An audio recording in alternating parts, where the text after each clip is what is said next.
Hello and welcome to episode 21 of Gar Borras' Time Machine. Now, Gar, I hear you got a message for the fans and for people that tune into our show, so why don't you give it to them? Well, we'd like to, both Jason and I would both like to welcome everyone that tunes into the Gar Borras Time Machine.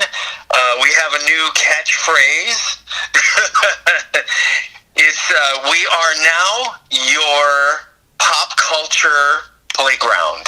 And anybody listening to think this is something that we've been kind of thinking about, honestly, I got to be honest and give Gar Borras, the rock star of our show, his due credit, because we were posting that we're going to be talking about the 50th anniversary of The Godfather today on the show, and we're going to be doing a new episode, and Gar was kind of posting something about that on his Facebook page, and he came up with that all on his own. I said, you know what, Gar? Without even knowing that you were doing so, you came up with a great catchphrase, so... That is what I love about this show is, as Gar was making a statement on his Facebook page today, that he knows that we're going to get into conversations today like we always do, that we weren't even planning, and that's what makes this show so much fun. And so that's kind of our intro for today, but I want to really get into this, and like I said, we're going to be talking about the 50th anniversary of The Godfather. Now, The Godfather was released March 14th, 1972, Gar, and The Godfather is a 1972 film directed by Francis Ford Coppola, who wrote the Godfather screenplay with Mario Puzo, who's the guy who wrote the best-selling novel. And it was actually a best-selling novel before they ever had any idea of turning it into a movie. Yep, and I was, I guess, in my early teens at that time. And I remember, the book being super popular before the movie ever came out and everything. Because, because there was a lot less distractions that used to go on back in those days. Because, nowadays we have so many different things that grab people's attention, like the internet. You know what I mean? It's just, video games. There's all, but back in the 70s, especially the early 70s, life was a lot more simplified. It was not quite as heavily saturated with all these different kinds of things. Basically you had TV, you had movies, you had radio, and and that was entertainment. When a book was a bestseller, you knew about it. There wasn't a whole lot of other things where it got lost in the wash. Yeah. You know what I mean? So I knew about the book before the movie, and I'm just a teenager, and I already knew about it. And when the movie came out in the theaters back in 1972, my parents took my sister and I, and we all went to the theater and watched the movie when it first ran in the theater, and it was you can just imagine back in those days the movie was very, very bigger than life. Oh yeah, and I dare say probably the only thing that you could probably previously compare something like The Godfather to, which I know is a lot more tamer, is I believe The Untouchables, which was a TV show back in the day. I don't even know if it was from the 50s or 60s or what, but I have to look that up. But I know The Godfather was much more of, more realistic than what you could do on TV, And so, how much of a after seeing The Godfather did you become a fan of like gangster movies? Well, it's not like I am a fan of gangster movies. Yeah. It's just I'm a fan of quality entertainment. Yeah. And now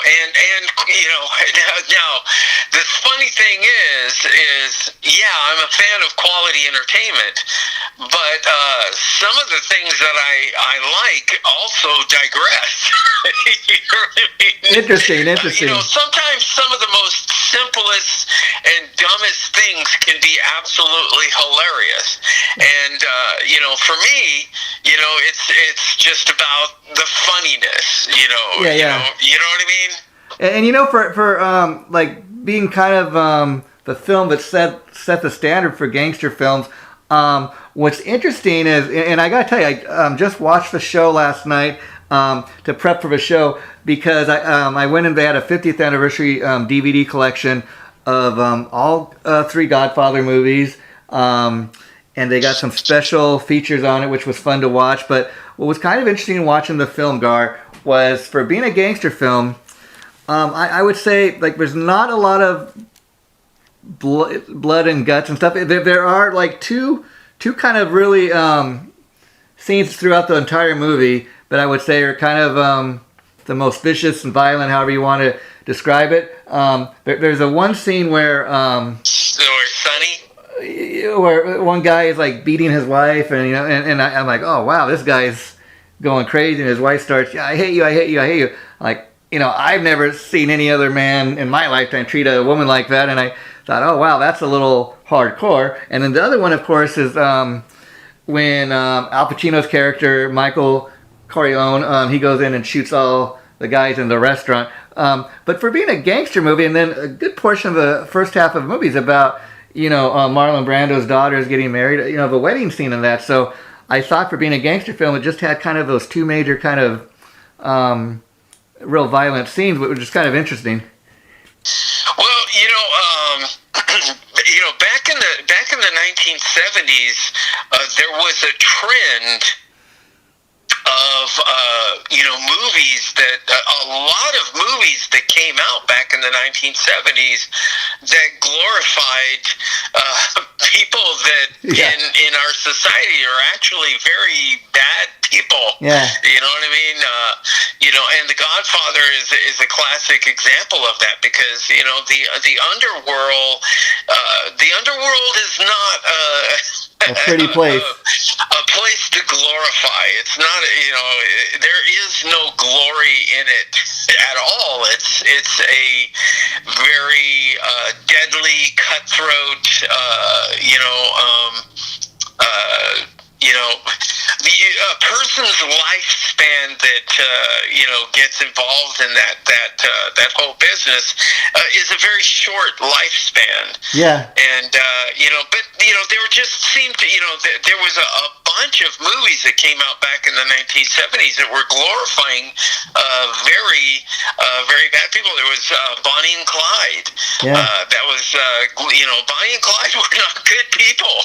And but again, if you watch the movie Bonnie and Clyde, you're actually rooting for Bonnie and Clyde when you're watching the movie. Yeah, and again, we realize this is a movie, but if I do think like if The Godfather had come out, let's say 2022, and they had the scene where the guy's beating his wife with a belt and just going crazy on her, I do think it would have been a lot more backlash and protest of the film. But again, it's a film. Honestly,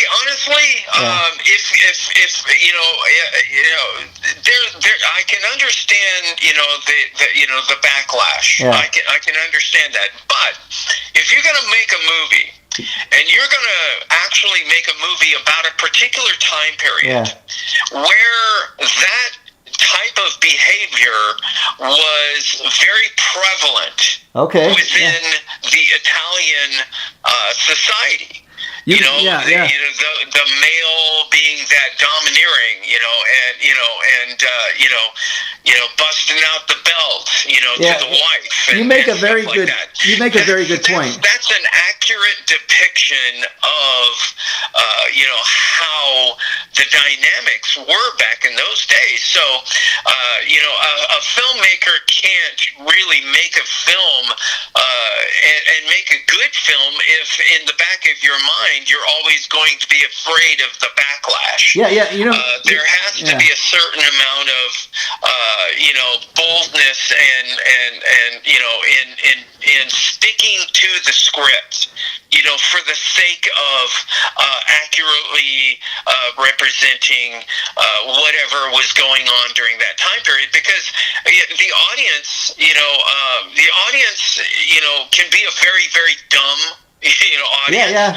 But the audience also can be very, very smart, and the audience can recognize when a movie is, whitewashing over or glossing over something rather than actually depicting it the way it actually was. Gar, you make a couple of really good points. I think why that one scene where he's beating his wife is so shocking to me. Like I said, I've never seen somebody do that but just because I've never seen, you make the great point, that does not mean it does not happen in the world. It does not mean it does not exist. And I think we gotta remember that. But after kind of taking into consideration into what you just said there, I think too that's another reason I took notice of the film, because it is just a movie and it's special effects, but it looks so real. The bloodiness and everything, it looks so real. But that, again, is the art of beautiful filmmaking. And I think that's without even knowing why I really took notice of the scene. You really hit on it right there. Well, did you also know that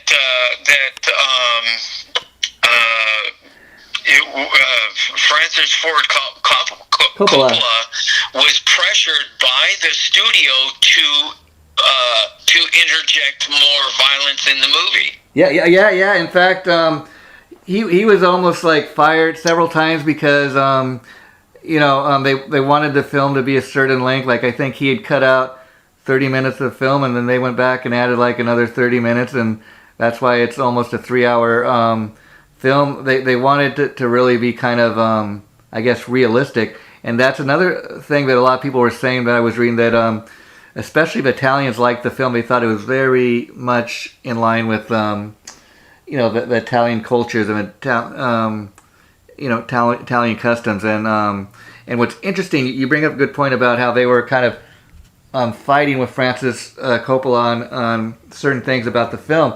They didn't even want Marlon Brando or Al Pacino in the film. He had to fight to keep those actors in. And so, again, just to kind of give you an idea of who was in the film stars Marlon Brando, Al Pacino, James Caan, Richard Castellano, Robert Duvall, and a very young Diane Keaton. They were all very young. What's very interesting is very much like we're talking in our American Graffiti special. That film launched many people's careers, and this film, these actors would go on to become legendary. Many of them are still doing it today.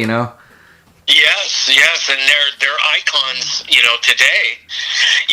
Okay, when I posted that little, promotion, about us today, did you notice, that I said that we were going to talk about, a lot of things, that are about the movie, that maybe, little side stories and stuff that most people really don't know about. Yeah. And then did you notice that I brought up that cat? Oh, I missed the thing about the cat. Are you curious about the cat story? Yes, I am. Now, the cat was a actual feral cat that lived on the property. Okay. That they were filming that scene. It just, and the cat actually kind of snuck in the house. And kind of snuck into the scene, and while right in the middle of when they were filming that particular scene, the cat jumped into Marlon Brando's lap.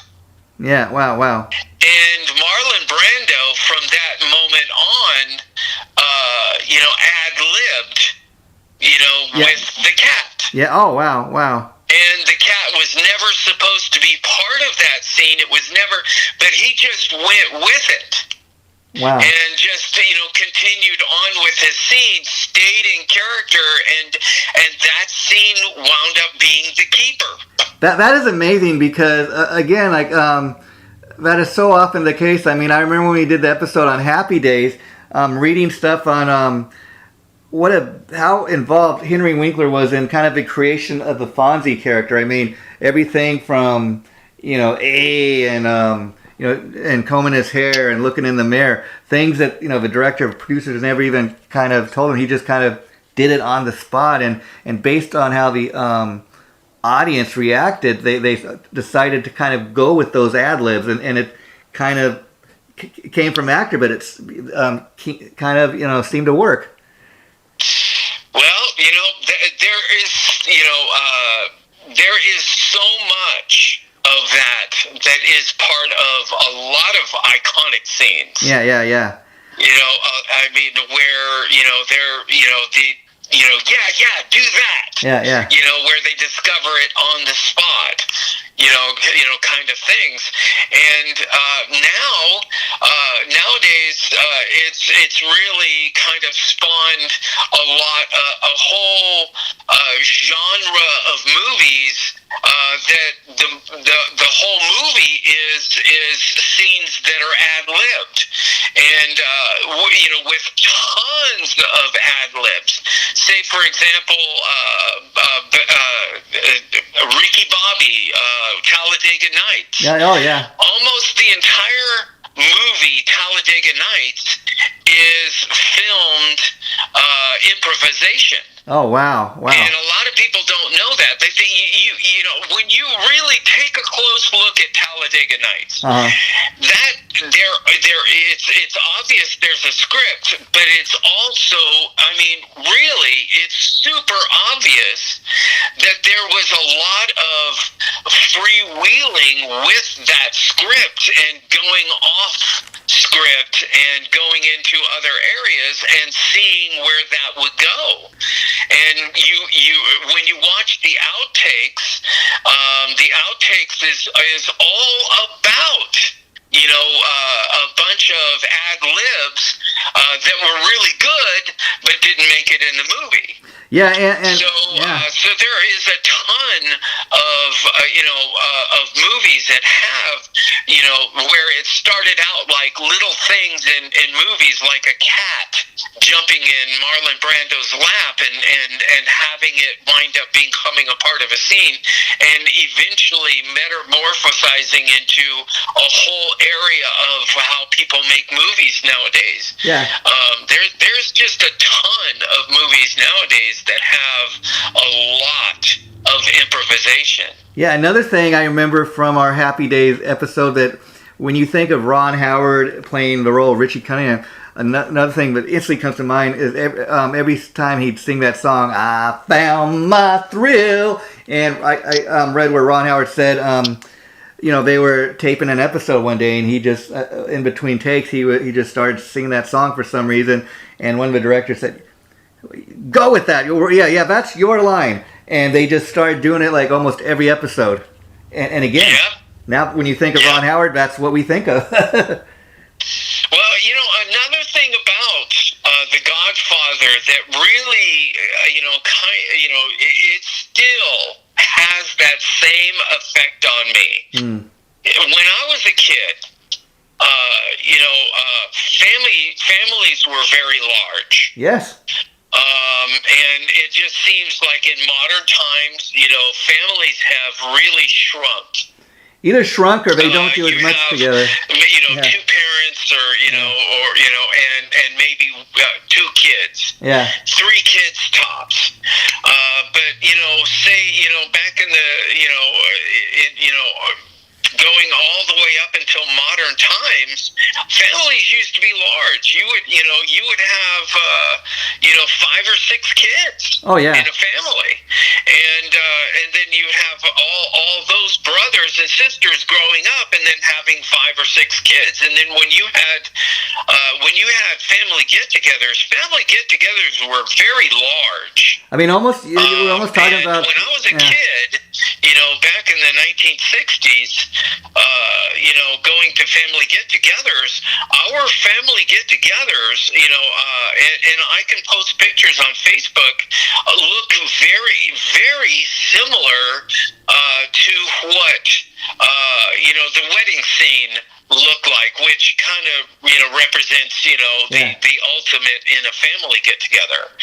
You know what I mean? Yeah, I mean, but just the whole, when you watch the kids running around and playing and doing all the stuff, and that was what it was like when I was a kid, growing up and having these family get-togethers with just like, there was so many people at these family get-togethers. They were very large. I mean, Gar, you make a very good point. I mean, a family that has like 5 or 6 kids plus mom and dad, that's almost the Brady Bunch. And can you imagine a whole family like that back in the day going to the movie theater to see The Godfather? I mean, price of the family just to get in alone, before you even buy any snacks or anything. I mean, is something to really consider. And a couple more interesting notes I wrote down about The Godfather is, we're talking about the fact that it was a book first. Paramount Pictures obtained the rights to the novel for $80,000 before the book became successful at all, before it had any kind of popularity. Hold on, can I say one interjection? Yeah. I don't mean to cut you off. Sure. I apologize. Sure. That's called foresight. Yeah. Foresight. You see what I'm saying? Yeah. When the decision was made to buy it for $80,000, that's because that person knew that book was going to become big. And Gar Borras, you're always coming up with these interesting words that I just love. Like trailblazing and and rebellion and things that kind of come up in each and every episode. But you just kind of nail it every time. And the other thing about that is they obtained the rights, like we said before, it is even popular. And like you said, that is foresight. Somebody's ability to kind of see into the future. And I think what also makes The Godfather such a great film is you make, like I said, the first half of the film is mostly like it takes place at the wedding, and before they really even get into them being gangsters, or in other words, the whole movie's not a bloodbath. It's not just about them shooting and killing people repeatedly. You actually get to see these people, despite being gangsters and in the mafia, they do have regular lives, so to speak, as far as their family life. And the truth of the matter is the people that were actually in the mafia, that's what they were. When they went home, they were regular people, just like everybody else. The kids just saw him as dad. Yeah. Oh, yeah. And the other thing interesting about the film, when you watch it throughout, from beginning to end, is these guys in the mafia, the gangster that are represented in the film, they don't really consider themselves criminal. Like when you hear them talking to other people, it's like their normal everyday business. We're businessmen. We're running the family business. They don't really get into the nitty gritty and about what they do, but they represent themselves as legit businessmen. Well, here's another thing that I noticed. I watched the movie last night too. Yeah. And one of the things that I noticed about the movie that had its effect. This is where the Godfather wound up drawing in the audience to where the audience was rooting for the Corleone family. Yeah. Oh yeah. The reason why America was drawn in and accepted a crime family as the good guys in this movie was because when Vito Corleone was approached by I think Risotto or whatever his name was, the guy that was bringing in a new type of business, drugs. Yeah. And he was wanting Vito to be able to donate, his political and police clout help to cover this guy in doing his illicit drug drug dealing. Yeah, look the other way. And when Vito Corleone, declined in providing that, which is the whole premise for the war, why the war started in the movie. Yeah. What that told the audience was these guys are bad guys, but they have morals. Yeah. And any film you ever see about the mafia, that's kind of what the message is. Oh, they do bad things, but they do them for good reasons. They got they got morals. Yeah. And that made that actual tidbit that's part of the script, that it was what made that crime family acceptable to start rooting for them, because they're bad guys and they do bad things and everything, but they got morals. So it's all right, yeah. And interesting note, The Godfather was the highest grossing film for 1972. It earned between $250 million to $291 million at the box office when it originally came out back in 1972. And think about what that in terms of today's numbers would be. Oh yeah. And the film was just to put it in perspective, you could buy. My parents bought in 1971 or. No, 72 or 7, no, say 72, 73. They bought their house in Hacienda Heights, which is a 4-bedroom with a extra rumpus room and mini bathroom house, 2-story house. They bought it for $41,000. Oh, back wow. in 1973. That's how much they bought. That house sells for over millions of dollars now. Yeah. Oh, wow. That's amazing. And again, this kind of, when I'm getting ready to read you now that I wrote down, the film was the first of the Godfather trilogy. The story spans from 1945 to 1955. That's kind of the years that this first film takes place. And it tells the story of the Corleone family under Vito Corleone, which is Marlon Brando, who focuses on the transformation of his youngest son, Michael, from reluctant family outsider to ruthless mafia boss. Now, and I heard Al Pacino in an interview talking about the fact that about his character, kind of, he's the one initially doesn't really want to go into the family business, but he's always looked up to his father. And then when somebody tries to take out his father, he's like, okay, I'm going to get even with anybody who had anything to do with hurting my father. And all of a sudden he goes from this reluctant guy that doesn't want to get into the family business to practically taking over a family business and becoming just as ruthless as his father.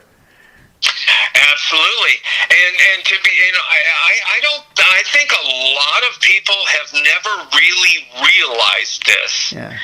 But the Godfather, the actual Godfather, the movie. Yeah. Is not about the Marlon Brando character. Yeah, The Godfather is about the Michael Corleone. Yeah. It's really about him. He is the guy pulling the strings. Yeah, what's funny about that is, honestly, Gar, that is the one thing I took notice of, because all this stuff I've heard over years that, it featured all these great actors, but Marlon Brando was kind of focal point, supposedly. I guess maybe because he was the head of the family. But I watched the film. I got to honestly say, I was most impressed with Al Pacino's character and his role in the film. I kind of centered on. He was the one I was kind of centered on. I thought, wow, this. I'm aware of who Al Pacino is. I've seen many of his great films over years, but I thought, man, he took command in this film. His performance, it was noteworthy to me, Well, you believe it top to bottom. You believe he is Michael Corleone. In fact, at the kind of the major shootout scene, when he excuses himself to go to the bathroom, at first I'm kind of wondering, because the guys, they kind of they search to make sure he doesn't have anything on him, and then he goes into the bathroom where he had once again foresight to. That they might do that. So he hid his weapon in the bathroom, and he went and got it, and then he was able to take them all out. But again, kind of another amazing scene of the film.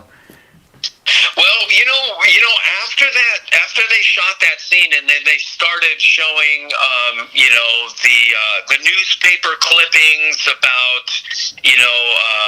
the clamping down on organized crime, and then all of a sudden there's the newspaper clippings about the cop being a dirty cop, and all of that stuff.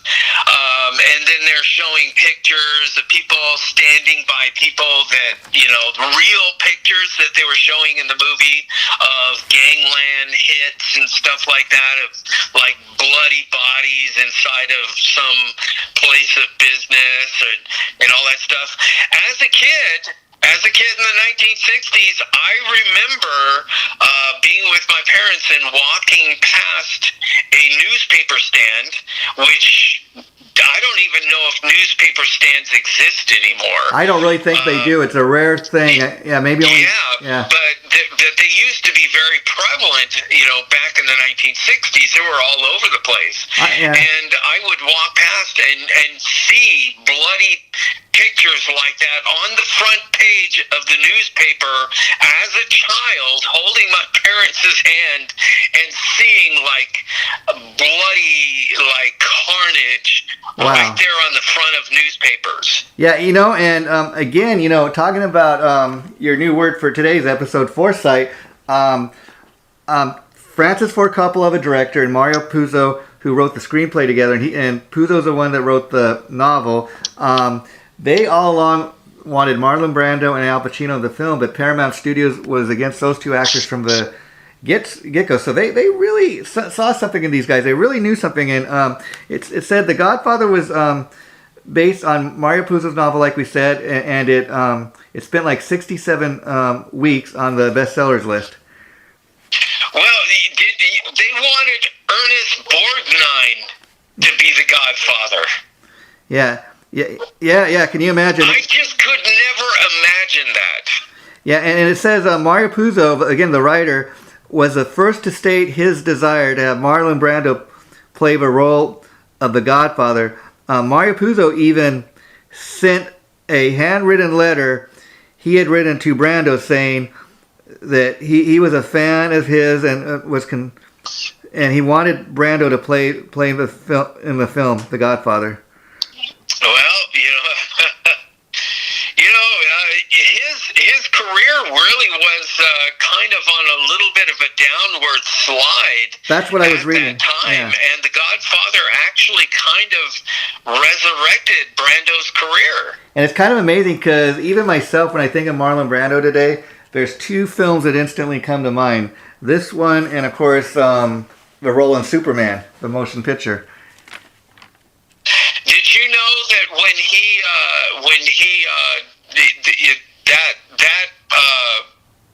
got that role playing in Superman? That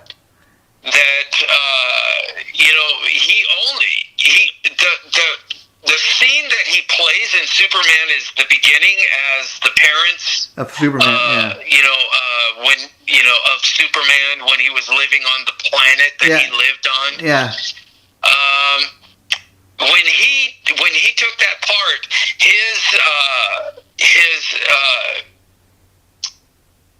it made the news. It was a big deal on the news because of how much money they paid Marlon Brando to do that tiny scene.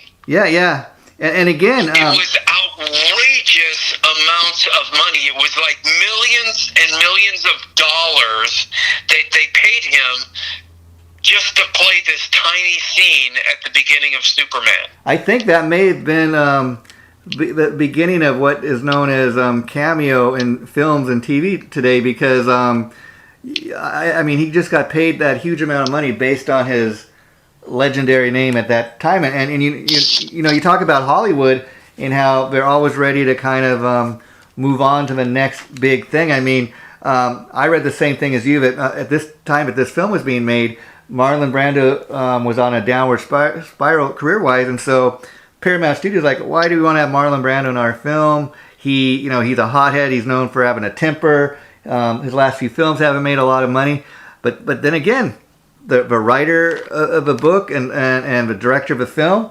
They wanted him in the film. Luckily they won out and they got their way. And Marlon Brando is like one of the major players in The Godfather. I mean, if you look at any pictures or advertisements having anything to do with the film, he's on a lot of the photographs. So that tells you, again, maybe Hollywood doesn't always know everything like they think. Well, and that's the thing is one of the things that I learned, is if one of the most the key element to being an entrepreneur, yeah, is having foresight, having vision. You can't be an entrepreneur without that.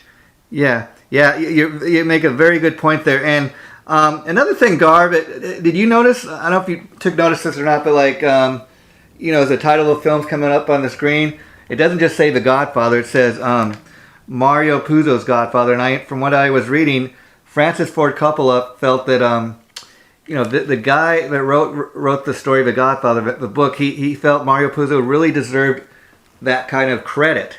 And so he didn't just want to put like Francis Ford Coppola's Godfather or something like that. He thought, this is the guy, he's really the creator of this story, and I really think he deserves the credit. And again, a lot of directors would not have done that, Well, they just, they really portrayed the Italian culture. Yeah. And that had a lot to do with why they fought for Marlon Brando and why they fought for all of those people doing those parts, and why they fought for the actual people that were playing the parts of Italian people were actually Italian people. Yeah. It's there's the movie really captures and yes, the movie is famous for the violent scenes in the movie, but the movie really is about the family. Yeah. And another important aspect of any film is the scenery and things like the cars and that, because again, like you made the very good point, it's supposed to be a time period piece, so you got to be really authentic to stuff like that's featured throughout the film. And another thing I kind of I really didn't take notice, but I was reading that in regards to the cars that were featured throughout the film, it said to take note of the fact that most of the cars in the film had wooden bumpers. Bumpers were removed by car owners during World War II and replaced with wooden bumpers. The chrome bumpers were turned in to help with the war effort. So again, something that maybe doesn't really jump out at you as you're watching the film, but if you go back and kind of you look at some of the cars that are featured throughout they do have kind of like wood style bumpers, and you're not really thinking about stuff like that, but if you do notice, like, oh, I wonder why that is, and that's why. Well, staying true to the time period. Yeah. Really, it's just, the scene where, I don't know what's his name, but he's showing Michael Corleone how to make, spaghetti, for a bunch of people. You never know when you got to make a bunch of food for 20 people. Yeah. He was saying that, and that's so Italian culture. How when he was, the spaghetti that he's talking about when he's telling Michael how to make that spaghetti sauce is classic Italian spaghetti sauce. Yeah, including the sugar. Yeah, and again, talking about Hollywood, not really having a clue. I was reading. We were talking a little bit about this earlier.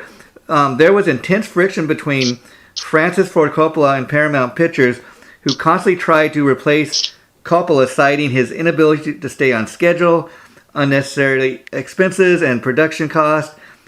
making mistakes, and actually though, he completed the film ahead of schedule and under budget. And just think about if the fact that Paramount Studios had decided halfway through with filming to fire Francis Ford Coppola, go with another director, it might have turned into a completely different film. And now we're talking. Probably would have tanked. Yeah, and now we're talking about this film 50 years later. 50 years later, people are still talking about the film. It is considered a landmark, iconic film.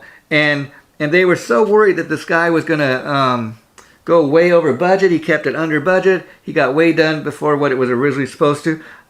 So again, and Francis Ford Coppola, the reason you and I initially came up with the idea to do the episode on The Godfather, our previous episode was a 3-parter on American Graffiti. And that studio did not want to even put that film out until George Lucas got like a big name, director, producer behind the film, and that was Francis Ford Coppola.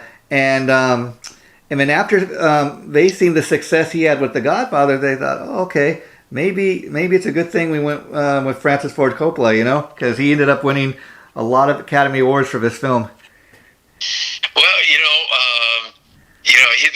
it's just one of those themes that I notice about when we do this time machine on movies and stuff like that. It seems like almost all of these hugely successful, iconic movies or TV shows that we talk about, actually had to put the whole thing together under duress. Amazing. I mean, because I think part of that is there's such this urgency that everything has to be successful, or rather pressure, and it's amazing a film like this 50 years later is still being talked about. And then also when you talk about gangster films, this is kind of a blueprint for that. And I understand, like the TV show The Sopranos, a lot of that was based on this film, and at least influenced by it. I have to this day. It's been suggested to me that I should, but I've not seen The Sopranos. Wow, yeah. Maybe I should, just kind of, do a little, watching, and see, that's the thing. I'm not a genre person. Yeah. You know what I mean? Usually there has to be something that kind of, gets me to tune in. Okay, now I'm drawn in. Now I want to go see it. Funny thing is, now I want to check it out. Funny thing is, I never really tuned into The Sopranos either. I didn't really see the appeal. I never really caught an episode, so I don't know how fair that is, but that was kind of the same thing with me. And here's some more interesting notes I found out. During most of the film, Marlon Brando did not memorize his lines. He read from cue cards. And apparently what they would do, these were not just cue cards they would hold up, but like they would tape the cue cards all over the studio or all over the studio floor, and he would just kind of read from them. Marlon Brando was basically also known as a method actor, so like he really would kind of playing this role. He'd have to kind of get in that headspace of kind of dress the part, kind of live the part, and that's how he kind of did his acting in this. Well, he did a good job because, from the second that camera, is on him in the movie, you believe he's Vito Corleone. From the very first second you see him in the movie. Yeah, and here's, you believe he is that character. And here's a little bit of trivia for you, Gar. Do you have any idea another famous kind of actor from back in the day who lobbied to get that same role? Oh, God, I know that there was a lot of other people that were being considered for that role. Well, the one here I have in mind was Orson Welles. Apparently Orson Welles lobbied to... Orson Welles was considered for that role, too. It said Orson Welles lobbied to get the role of Don Vito Corleone, but the role went, of course, to Marlon Brando. Orson Welles even promised to lose a huge amount of weight to land the part. And while Coppola admitted to being a fan of Orson Welles, he felt that Marlon Brando fit the part better, and I can't say that he was wrong. virtually every one of the people that I read that was considered for the role, Anthony Quinn was considered for the role. Wow. And he's Italian, Yeah. or he's played Italian characters also. Yeah. But, there's a lot of people, but just none of them, hold a candle to Marlon Brando. He just, I can totally see Marlon Brando, but I can't see Anthony Quinn. I can't see, the other people that were, and there were some big names that were also considered, but just the two finalists. Yeah. When it came down to the two finalists, it was between Marlon Brando and Ernest Borgnine. To me, that's an easy choice. Yeah. I mean, and maybe it is because Marlon Brando ultimately got the role, and that's the guy we've known, to get the part, and so that's kind of in our head. But I will say this: while I think I was really, taken aback by Al Pacino's performance, and just, really took notice. Of all the people in the film, I think he was the one I really took notice of. Marlon Brando, though, while his part may not have been as huge, he was still an important part of the film, and it's kind of interesting. Like Marlon Brando wasn't this great-looking kind of movie star, but like he fit the part. Just the little tiny mustache. it fit the part. The way he talks throughout the movie, I don't know how to really describe it, but it kind of just it made you take notice of when you hear him speaking. It's like, oh wow, that voice. Well, look at it this way. There are so many people when in a regular conversation, just to say like you or me, yeah.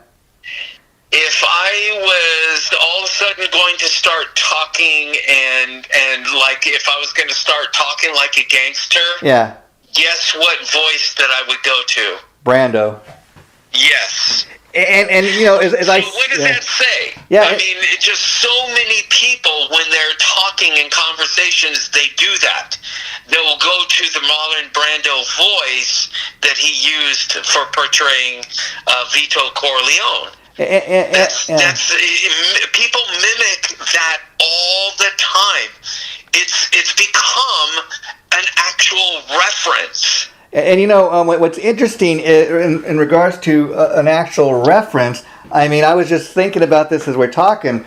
Of course there are a few other exceptions, but how many actors, and oddly enough, interesting enough, two of them happen to be in this very film. How many actors can you just know who we're talking about in reference to one name? Like Brando, I'm talking about Marlon Brando. There's no confusion of who we're talking about, Pacino. I think everybody, there's no, Gary Pacino, so we all know who I'm talking about.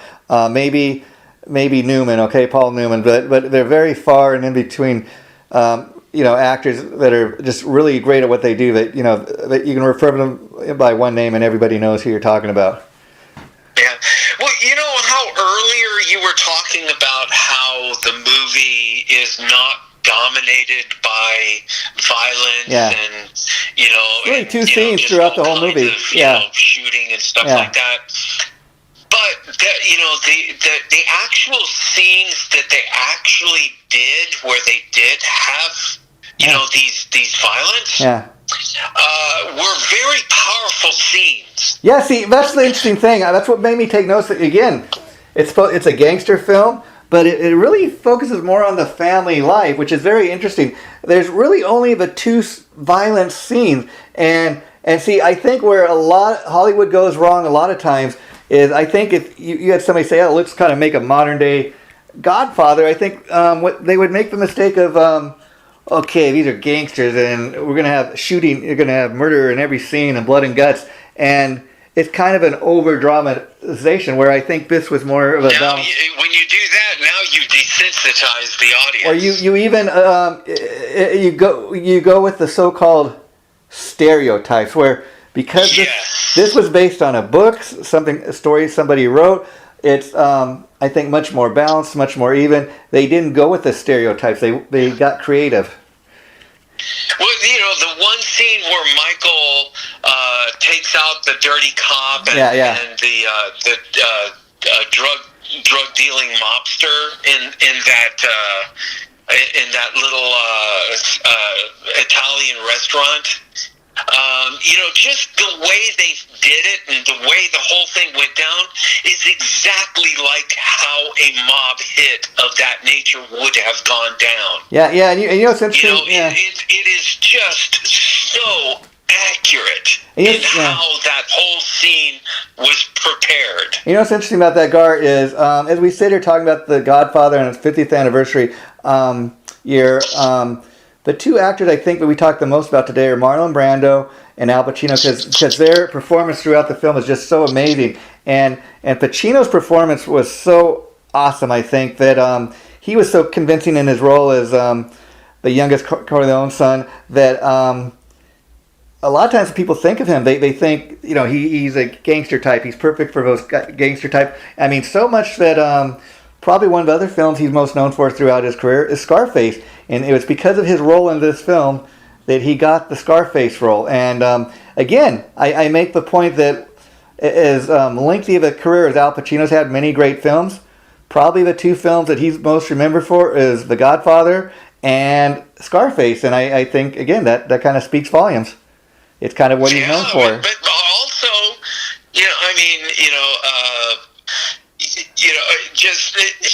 I'm just like in this mental thing about the violent scenes. Yeah. The Sonny scene where he was stopped at that toll booth and just got completely mowed down. Yeah.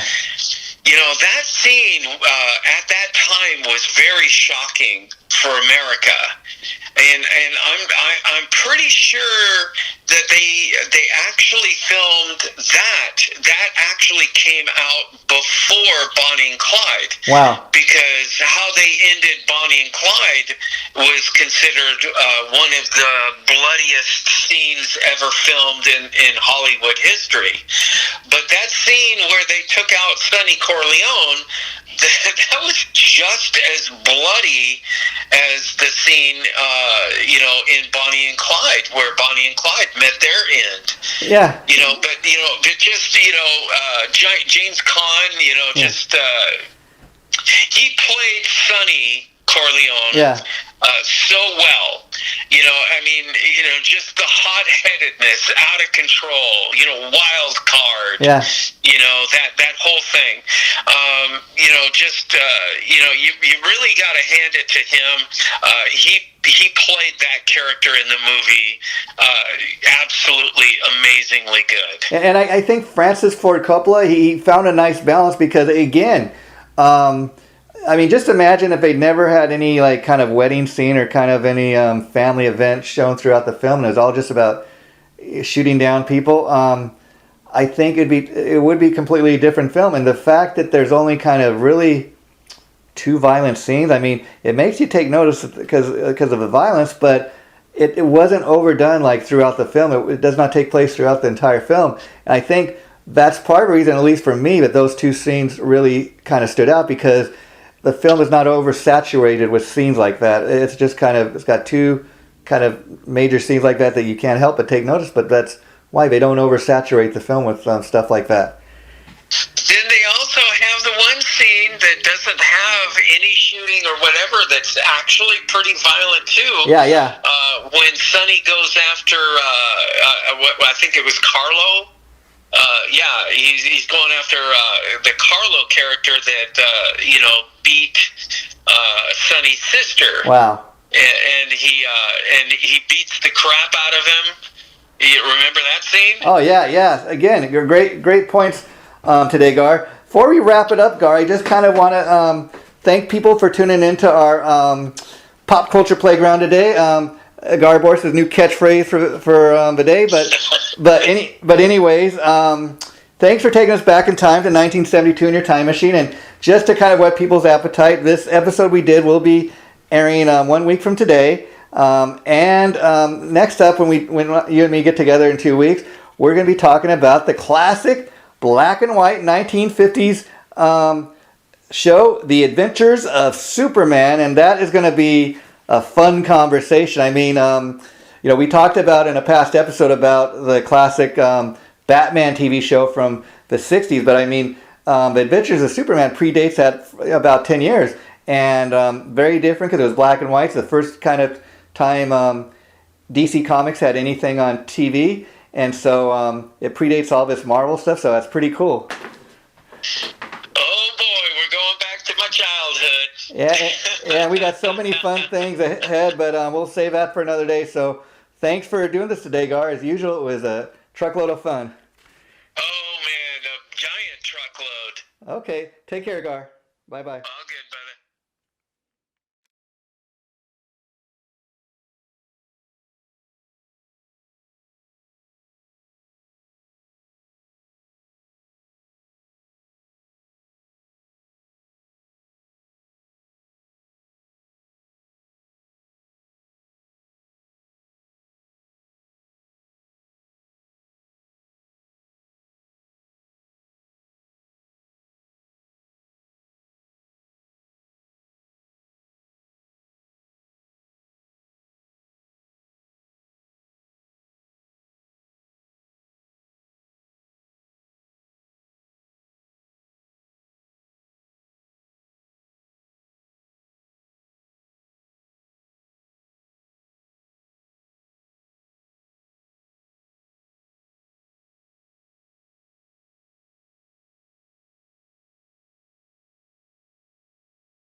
Chaotic Riffs Magazine.